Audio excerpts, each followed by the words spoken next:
Uncles ನ ಹೊಡಿತೀನಿ ಸುಬ್ಬಿ ಅಂತ ಹೇಳಿ ಇಷ್ಟ ದಿನ ಹೇಳ್ತಾ ಇದ್ರಿ. ಆದ್ರೆ ಸಿ ಎಸ್ ಕೆ ಅಂಕಲ್ಗಳೇ ಇಲ್ರನ್ನು.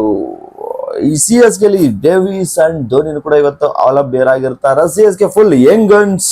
ಆದ್ರೆ ರಾಜಸ್ಥಾನ್ ರಾಯಲ್ಸ್ ಅಲ್ಲಿ ಒಂದು AK-47 ಇದೆ, ಅದೇ ಸೂರ್ಯವಂಶಿ.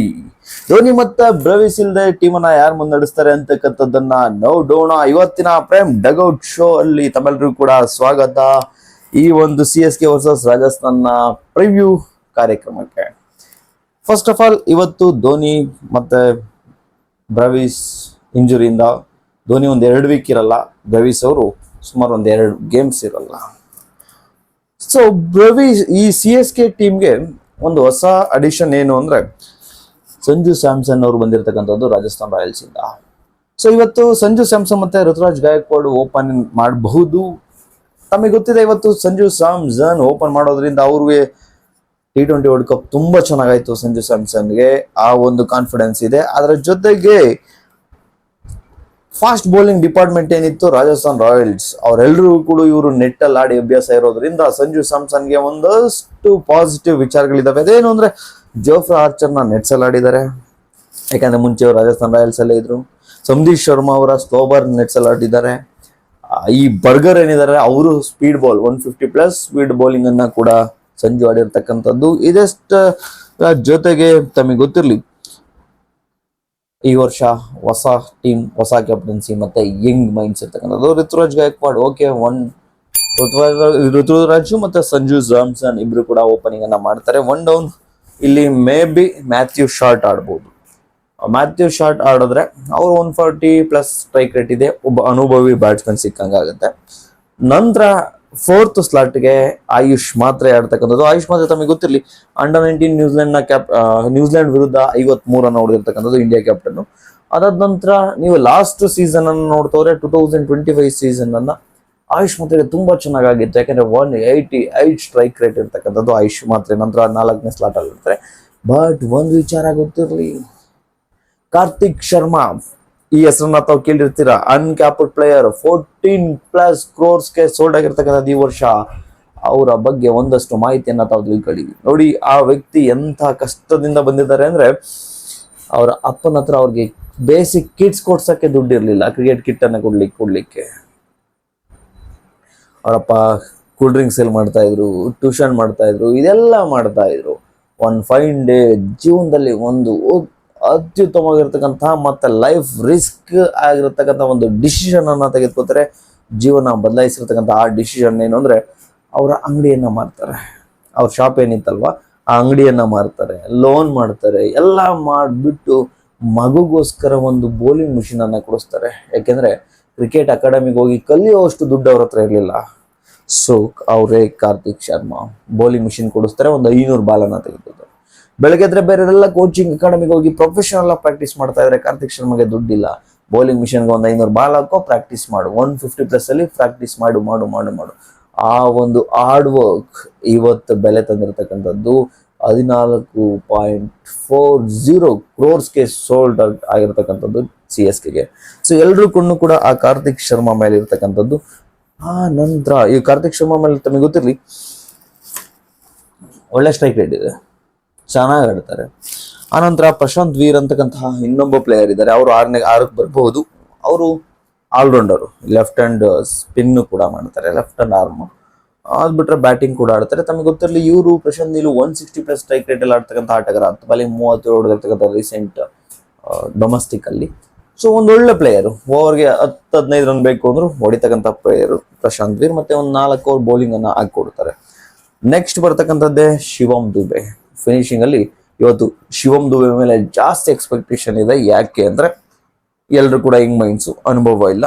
ಆದ್ರೆ ಇದನ್ನ ನೋಡ್ತಾ ಇದ್ರೆ CSK ಧೋನಿ ಇಲ್ಲದೆ ಇದ್ರು ಕೂಡ ಟೀಮ್ ಚೆನ್ನಾಗಿ ಕಾಣಿಸ್ತಾ ಇದೆ. Because Sanju Samson, Ruturaj Gaikwad, Matthew Short ಅನುಭವನ್ನ ತಂದು ಕೊಡ್ತಾರೆ. ಆಯುಷ್ ಮಾತ್ರ ಲಾಸ್ಟ್ ಸೀಸನ್ ಅಲ್ಲಿ RCB ಮೇಲೆ 94 ಹೊಡೆದಿರೋದು, 48 ಬಾಲ್ಗೆ 94 RCB ಮೇಲೆ ಹೊಡೆದಿರ್ತಕ್ಕಂಥದ್ದು. ಸೊ ಇದೆಲ್ಲ ನೋಡ್ಕೊಂಡ್ರೆ ಅದ್ರ ಜೊತೆಗೆ ಈಗ ಕಾರ್ತಿಕ್ ಶರ್ಮಾ ಹೊಸ ಅಡಿಷನ್ ಆಗಿರ್ತಕ್ಕಂಥದ್ದು. ಪ್ರಶಾಂತ್ ವೀರ್ 160+ ಸ್ಟ್ರೈಕ್ ರೇಟ್ ಅಲ್ಲಿ ಆಡ್ತಾರೆ. ಶಿವಮ್ ದುಬೆ ಆಡ್ತಾರೆ. 8 ಸ್ಲಾಟ್ ಕೂಡ 8 ಜನ ಬ್ಯಾಟಿಂಗ್ ಸಿಕ್ದಂಗೆ ಆಗುತ್ತೆ.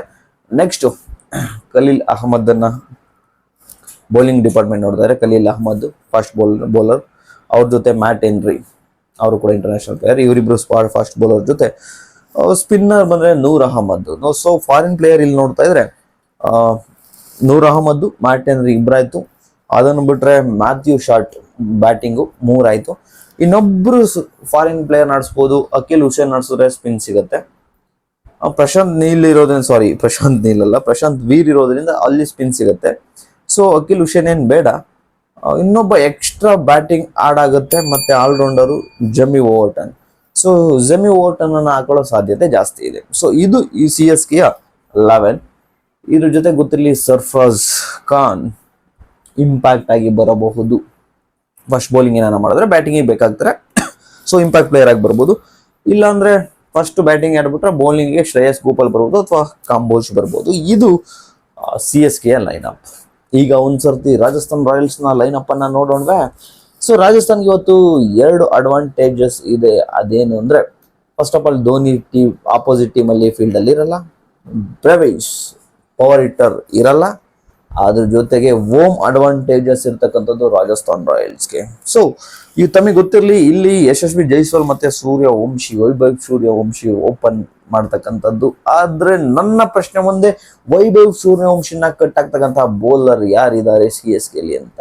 ಯಾಕೆಂದ್ರೆ ರೀಸೆಂಟ್ ಅಲ್ಲಿ ಅಂಡರ್-19 ಮ್ಯಾಚ್ ಅನ್ನ ತಾವೆಲ್ಲ ಅಬ್ಸರ್ವ್ ಮಾಡಿರ್ಬೋದು. 175 ಹೊಡೆದಿರ್ತಕ್ಕಂಥದ್ದು ಕೇವಲ 80 ಬಾಲ್ಗೆ, ಅದು ಇಂಗ್ಲೆಂಡ್ ಮೇಲೆ 175 ಫೈನಲ್ ಅಲ್ಲಿ. ಅದು ಬಿಟ್ರೆ ಅಫ್ಘಾನಿಸ್ತಾನ ಮೇಲೆ 68 ಹೊಡಿತಾರೆ 33 ಬಾಲ್ಗೆ. ಅದಾದ ನಂತರ ಸೌತ್ ಆಫ್ರಿಕಾ ಮೇಲೆ 127 74 ಬಾಲ್ಗೆ. ಸೊ ಈ ಯಂಗ್ ಗನ್ ಅನ್ನ, ಈ AK-47 ಅನ್ನ ಕಟ್ಟಾಗ್ತಕ್ಕಂಥವ್ರು ಯಾರು? ಮತ್ತೊಂದು ವಿಚಾರ ಅಂದ್ರೆ, ಯಶಸ್ವಿ ಜೈಸ್ವಾಲ್ ಅವರು T20 ಸ್ಕ್ವಾಡ್ ಆಯ್ಕೆ ಆಗಿದ್ರು ಕೂಡ ಇಂಡಿಯಾಲಿ ಆಡ್ತಕ್ಕಂಥ ಅವಕಾಶನೇ ಕೊಡ್ಲಿಲ್ಲ. ಸೊ ಈಗ ಅವ್ರಿಗೆ ಟೈಮ್ ಬಂದಿರತಕ್ಕಂಥದ್ದು, ಇಂಡಿಯಾಗೆ ನಾನು ಕಮ್ ಬ್ಯಾಕ್ ಮಾಡ್ತೀನಿ, ನಾನು ಬಿದ್ದೀನಿ ಅಂತಕ್ಕಂಥ ತೋರಿಸ್ಲೇಬೇಕು. ಆದ್ರಿಂದ ಯಶಸ್ವಿ ಜೈಸ್ವಾಲ್ ರೀಸೆಂಟ್ ಆಗಿ ಸೈಯದ್ ಮುಸ್ತಕ್ ಅಲಿ ಟ್ರೋಫಿಯನ್ನು ಕೂಡ ಆಡಿದ್ರು. ಅದರಲ್ಲಿ ಒಂದು 50 ಬಾಲಿ 100 ರನ್ ಹೊಡೆದಿರ್ತಕ್ಕಂಥದ್ದು. ಸೊ ಅವ್ರು ಫಾರ್ಮ್ ಅಲ್ಲಿ ಇದಾರೆ, ತೊಂದರೆ ಏನಿಲ್ಲ. ಆದ್ರೆ ಚಾನ್ಸ್ ಸಿಕ್ಕಿಲ್ಲ ಅಷ್ಟೇ ಅವ್ರಿಗೆ. ಯಶಸ್ವಿ ಜೈಸ್ವಾಲ್ ಇವರಿಬ್ರು ಓಪನಿಂಗ್ ಮಾಡ್ತಾರೆ. 1 ಡೌನ್ ಅಗೈನ್ ರಿಯಾನ್ ಪರಾಗ್, ಅಸ್ಸಾಂನ ಹುಡುಗ ರಿಯಾನ್ ಪರಾಗ್ ಅವರು. ಆಮೇಲೆ ಅದಾದ ನಂತರ ಎಟ್ಮೇರ್ ಬರ್ತಾರೆ.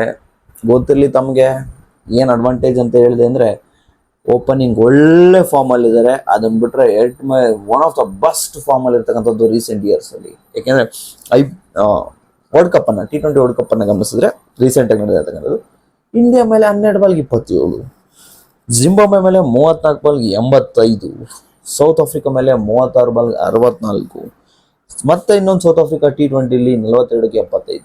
ಇದು ನೋಡ್ತಾ ಇದ್ರೆ ಇವರ ಸ್ಟ್ರೈಕ್ ರೇಟ್ 200+ ಅಲ್ಲಿ ಆಡ್ತಾ ಇದ್ದಾರೆ. ಎಟ್ಮೇರ್ ಒಳ್ಳೆ ಫಾರ್ಮ್ ಅಲ್ಲಿ ಇದ್ದಾರೆ. ಸೊ 4 ಜನ ಆತಲ್ವಾ.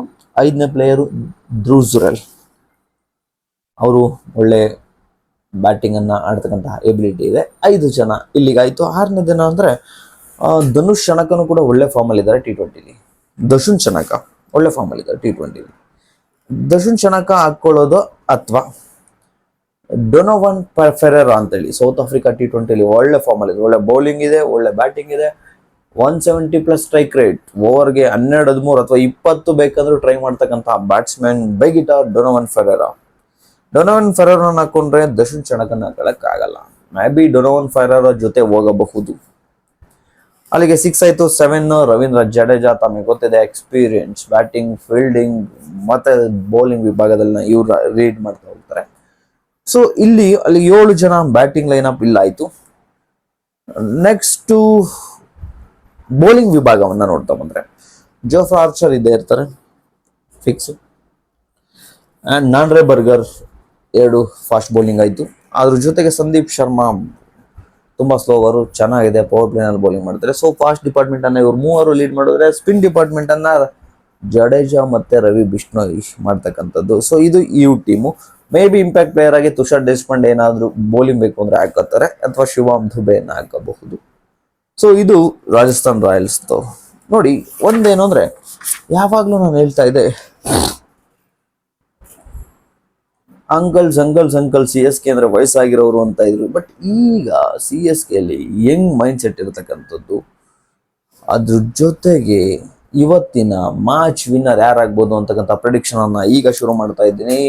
ಇವತ್ತಿನ match winner Rajasthan Royals. 65% Rajasthan Royals, 35% CSK. CSK ಯಾಕೆ ಕಡಿಮೆ ಪರ್ಸೆಂಟೇಜ್ ಕೊಡ್ತಾ ಇದೀವಿ, ರಾಜಸ್ಥಾನ್ಗೆ ಯಾಕೆ ಜಾಸ್ತಿ ಕೊಡ್ತಾ ಇದೀವಿ ಅಂದ್ರೆ ಸಿಂಪಲ್, ಹೋಮ್ ಗ್ರೌಂಡ್ ಒಂದು ರಾಜಸ್ಥಾನ್ಗೆ. ಮತ್ತೆ ಇನ್ನೊಂದು ಹೇಳ್ಬೇಕು ಅಂದ್ರೆ ರಾಜಸ್ಥಾನ್ ರಾಯಲ್ಸ್ ಬ್ಯಾಟಿಂಗ್ ಲೈನಪ್ ಚೆನ್ನಾಗಿದೆ, ಬೌಲಿಂಗ್ ಲೈನಪ್ ಚೆನ್ನಾಗಿ ಕಾಣಿಸ್ತಾ ಇದೆ. ಆದ್ರೂ ಜೊತೆಗೆ ಎಟ್ಮೇರ್ ಒಳ್ಳೆ ಫಾರ್ಮ್ ಅಲ್ಲಿ ಇದ್ದಾರೆ, ಸೂರ್ಯವಂಶಿ ಒಳ್ಳೆ ಫಾರ್ಮ್ ಅಲ್ಲಿ ಇದ್ದಾರೆ, ಯಶಸ್ವಿ ಜೈಸ್ವಾಲ್ ಒಳ್ಳೆ ಫಾರ್ಮ್ ಅಲ್ಲಿ ಇದ್ದಾರೆ. ಸೊ ಇದೊಂದು ಕಡೆ ಆದ್ರೆ ಧೋನಿ ಮತ್ತೆ ಬ್ರೆವಿಸ್ ಇಲ್ಲ, ಅದಕ್ಕೋಸ್ಕರ ಅವರು ಪರ್ಸೆಂಟೇಜ್ 35 ಕೊಡ್ತಾ ಇರ್ತಕ್ಕಂಥದ್ದು. ಮತ್ತೆ ಇವತ್ತು ಮ್ಯಾನ್ ಆಫ್ ದ ಮ್ಯಾಚ್ ಯಾರನ್ನು ಪಡ್ಕೊಳ್ಳುವ ಸಾಧ್ಯತೆ ಇದೆ ಅಂದ್ರೆ ವೈಭವ್ ಸೂರ್ಯವಂಶಿ, ಅದನ್ನ ಹೊರತುಪಡಿಸಿದ್ರೆ ಸಂಜು ಸ್ಯಾಮ್ಸನ್ ಇಲ್ಲ ಎಟ್ಮೈರ್. ಸೊ ಈ ಮೂವರಲ್ಲಿ ಯಾರಾದ್ರೂ ಮ್ಯಾನ್ ಆಫ್ ದ ಮ್ಯಾಚ್ ಅನ್ನ ಪಡ್ಕೊಳ್ಳುವ ಸಾಧ್ಯತೆ ಇರ್ತಕ್ಕಂಥದ್ದು. ಇದಾಗಿತ್ತು ಇವತ್ತಿನ CSK ಮತ್ತು ರಾಜಸ್ಥಾನದ ಪ್ರಿವ್ಯೂ. ಇವತ್ತು ಸಂಜೆ ಮ್ಯಾಚ್ ಮುಗಿದ ತಕ್ಷಣ ಪ್ರೈಮ್ ಡಗೌಟ್ ಶೋ ಅಲ್ಲಿ ಮ್ಯಾಚ್ ನ ರಿವ್ಯೂ ಅನ್ನ ನೋಡ್ತಾ ಹೋಗೋಣ. ಬಾಬಾ ಸಿ ಯು, ಟೇಕ್ ಕೇರ್. ತಮ್ಗೇನಾದ್ರು ಇದು ಇಷ್ಟ ಆಗ್ತಾ ಇದೆ ಅಂದ್ರೆ ಲೈಕ್ ಮಾಡಿ, ಶೇರ್ ಮಾಡಿ, ಇಷ್ಟ ಆಗ್ಲಿಲ್ಲ ಅಂದ್ರೆ ಡಿಸ್ಲೈಕ್ ಮಾಡಿ. ಏನಾದ್ರೂ ಸ್ವಲ್ಪ ಕ್ರಿಕೆಟ್ ನ ಹಬ್ಬ ತಮಗೆ ಕೊಡ್ತಾ ಇದ್ದೀವಿ ಅಂದ್ರೆ ಸಬ್ಸ್ಕ್ರೈಬ್ ಮಾಡ್ಕೊಳ್ಳಿ ಅಂತ ಹೇಳ್ತಾ ಬಾಬಾ ಸಿ ಯು, ಟೇಕ್ ಕೇರ್.